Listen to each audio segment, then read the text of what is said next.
title Exorcist by Lynette Somerville.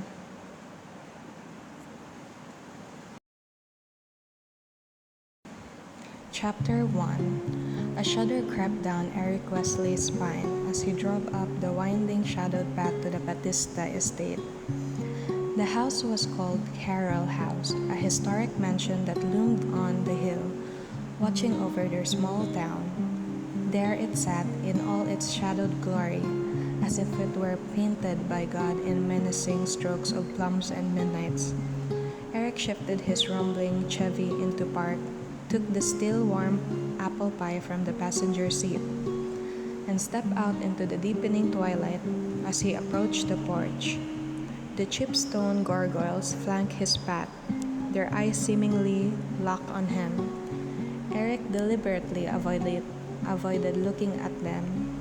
He had always thought the Batistas to be rather odd ever since they first came to town 3 years prior.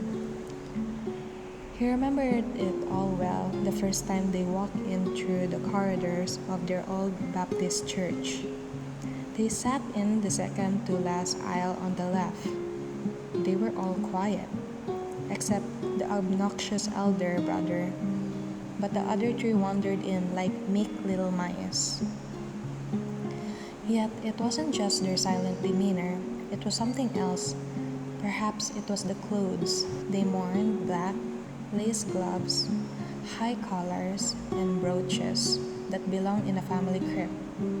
It was Sunday service, but they looked dressed for a funeral, a lavish funeral, but still a funeral. There were 4 of them. Bram and Lila were the parents. Ivy and Esther, their children. Ivy was a high school senior like Eric. Esther only a couple of years older. Don't you think there's something just ghostly about them? Sometimes I feel a stare on me when I'm in the courtyard with my friends. I look around and at first I see nothing, but then I squint a bit and there she is, Ivy Batista, up in the trees all by herself, watching everyone with a strange, faraway look in her eyes. Eric had protested to his stepmother. Maybe she has a crush on you, his stepmother teased, placing a plastic lid over the pie. Eric groaned. Don't even joke about that. You're nice people, Eric. Lila goes to my woman's Bible study on Wednesday nights, and she is very prayerful and yes, admittedly odd, but nothing criminal. She's good, cares about the things all the other moms do, and moving is stressful. So, take the pie, please. Fine. What's that? Yes, ma'am. Now, as Eric ascended the weathered gray steps of Carroll House toward the towering wooden door, he rehearsed his plan. Drop off the pie, say thank you, or you're welcome. Whatever, leave immediately. Under no circumstances am I entering that house. The oak door creaked open, Ivy answered. Even though she was his same age, in his same class, and went to the same church, the pair had barely ever spoken. She was the most peculiar looking of the bunch. Her bangs always looked far too short and too blunt, as was the back of her hair, but she had 2 disproportionately long pieces on the front. Her dark eyes widened at the sight of Eric. Can I help you? She asked, tilting her head. Eric couldn't help but notice the entry room. The entryway was a cathedral of amethyst, velvet, and blood-red silk. Moonlight silver glinted from the edges of picture frames and candle holders. On the wall was a fox frozen mid-snarl, sculptures all throughout, and paintings leaned against the walls. One watercolor of 2 rabbits wrestling in black and white. Another, a nearly life-size bronze siren beckoning from the shadows. Ivy hesitated for a moment before she stepped aside and opened the door fully. Do you want to take a better look at her? She asked, pointing to the bronze siren in the center of the room. Eric nodded, having almost entirely forgotten how urgently he had wanted to leave just minutes before. but still clutching the pie. "Your mother made this?" Eric asked. It was well known throughout the church that Lila, the mother, was a mostly memento mori painter and sculptor, the father a taxidermist. Both successful, but the mother more so. A match made in hell, he thought, but he felt a twinge of guilt remembering his stepmother's words. "They're just like the rest of us." "Yeah, she's different from the other works, isn't she? My mother had a dream about her. Some sort of siren queen from another universe. Aquila, I think she calls her. The statue was long and curvaceous, her head tilted up in a regal manner, a sorrowful gaze in her eyes. So beautiful," Eric muttered to himself. Ivy watched him walking around the statue's perimeter. "Is that why you're staring so hard?" she asked, tilting her head and leaning against the railing of the stairs. Eric blushed. She straightened up and mumbled, "Sorry, bad joke." Eric's embarrassment jump-scared him back into reality. What an unpleasant girl. "Right, sorry. So where should I put this?" he asked, raising the pie in his hand. "This way," she said, gesturing toward a dimly lit hallway. "Great." The corridor held little besides a couple of tall sheet-covered objects that looked like mirrors. Eric glanced briefly at them as he walked by, not pausing to inspect them. "That was kind of you and your mom," Ivy said, her tone softer now. "Thanks for the pie." "Sure, Eric stumbled backward mid-sentence, nearly dropping the dessert as a 6-foot-tall skeleton loomed before him. Its hollow sockets stared at him, eye to eye, or socket to eye, rather. "Oh, sorry," Ivy said quickly. "He's supposed to be in the sunroom, not the kitchen." Eric chuckled nervously. "No worries." He took a deep breath. "Well, I should probably get going." "Wait, my mom has some of your mom's containers from the church potluck. I think. Let me find them. We have a lot of stuff." Ivy bent down, opening a cabinet and rummaging for the containers. She pulled out a skeletal deer head by mistake and set it aside on the counter with a quiet sigh. Eric, waiting nearby, glanced toward the sunroom and spotted Lila, Ivy's mother. Pacing while on the phone, she had her brows furrowed and pressed a palm to her head, deep in thought. Eric was tapping his foot profusely. "I'm going to run to the restroom," he finally said. "Okay, last door on the left. Oh, and don't take the sheet off the mirror. It's broken." "Got it." He shut the bathroom door behind him and took a deep breath. He chuckled at himself for being so nervous. Were they an odd bunch? Sure, but Eric figured all city folk artists must be that way. Carefully, Eric pressed his damp hands against the sheet, covering the mirror, trying not to drip water onto the antique floors.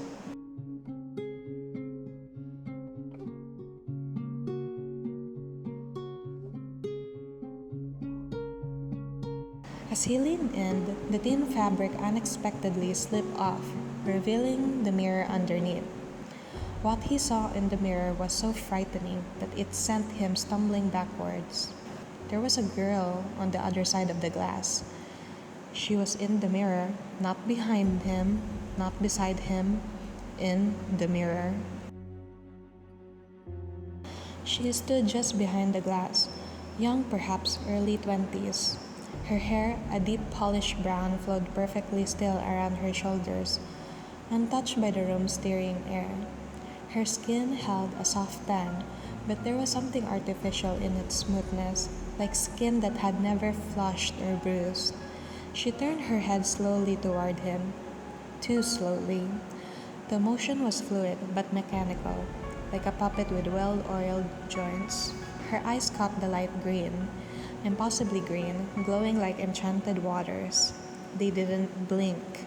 A violet dress clung to her frame, its fabric whispering of age. Around her neck, her fingers, narrow, pale, tightened over a string of pearls. One bead had cracked. Eric's bead stuttered. If she had just been a girl on the street, not one appearing in a mirror, Eric would have found her to be quite beautiful. But as it was, Eric was terrified. He fled the bathroom and darted down the hallway. Eric? Ivy called out after him. I have to go. He called back. He slammed the door behind him and flew his Chevy down the long driveway. Oh no, Ivy whispered, seeing that the sheet had fallen off the mirror. Really, demon? Now you choose to hide? Suddenly feeling shy again, she said at the now seemingly empty mirror. Ivy, what is with all the commotion? Lila exclaimed. Mom, it was nothing, sorry.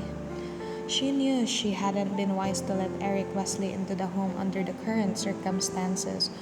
What mom doesn't know can't hurt her. Lila sighed as she laid a box on the counter and began packing the kitchen utensils. Well, it doesn't matter anyway. We're leaving this house right now. Go pack a bag. Don't forget your school stuff. Where are we going? She asked, leaning next to the skeleton model. Dennis, they called him. A rental. I don't know for how long. So please don't ask me that right now. At least not until this situation gets sorted out. Is Pastor Francis going to come to exorcise the demon? I don't know, Ivy. Lila replied, dropping a foxtail into a cardboard box. Ivy headed down the hall and up the main stairwell. She passed her brother Astor's room. She yelled over the Norwegian death metal blasting in his room. Mom said, pack a bag. We're going to a rental. No reply. Typical. She rolled her eyes and continued to her room. She plopped a novelty coffin-shaped suitcase onto the bed and threw a pile of ash-colored garments into it. Miss, please help me. Ivy cocked her head back toward her vanity. I didn't mean to scare your friend. Sometimes I doze off and wander from mirror to mirror without realizing. I'm sorry, I'm not what you think I am. A voice called from Ivy's vanity. Demon girl, Ivy said, turning back to face her.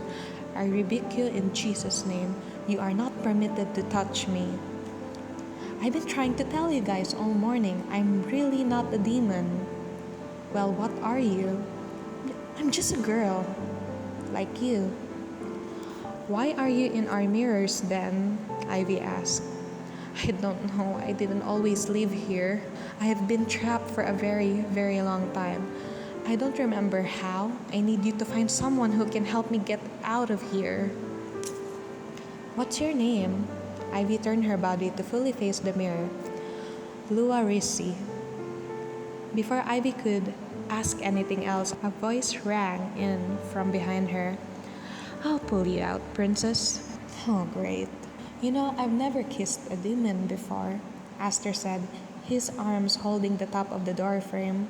Lua disappeared. You idiot, you scared her off. What's wrong with you? Ivy hollered, throwing a pillow at her brother. Kids, your mother said no playing with the demon, yelled their father. Bram, from the other room, Ivy marched down to his office. Dad, she's not a demon. She said she's human and she's trapped. She needs our help to get her out. Well, even if that's true, we're not ministers. There's nothing we can do for her. Pastor Francis says we are all... Ivy, I can't do this right now. Take it up with your mother. And just like clockwork, her mother appeared at the door. I told you not to talk to the demon, Lila stated. But she said, how many times have we had this talk? How many times have I told you what happened to Grandpa? Pack your stuff. She said in a cold tone, far scarier to Ivy than any emerald-eyed ghoul in a mirror. Ivy stormed off to her room, finished packing, and dragged her bags down the stairs. She sat next to the door, quietly waiting for her family. She tried to be obedient, really. She did, but that didn't last long. She dropped her suitcase and flung her black corduroy messenger bag off her shoulder, and with the utmost lightness of foot, quietly treaded toward the bathroom. She entered, locking the door behind her. Lua? Ivy whispered into the bathroom, peering at the mirror. It's just me, Ivy. My brother, the idiot upstairs, can't hear us. He's harmless. Just an idiot, but he's all talk. She waited for any response, watching the mirror. Nothing happened. Ivy, come on, put your stuff in the car. Bram yelled. I think Pastor Francis is going to come and help. He's nice enough. You can trust him, I think. Ivy whispered, still nothing. Ivy, now, please. Lila pleaded. Ivy sighed and flicked off the bathroom light. Darkness swallowed the room, and for just a moment, two jade spheres hung in the black, unblinking, watching. She felt their gaze land on her like sweaty, hot fingers poking into her skin. Lua? But she blinked, and they were gone.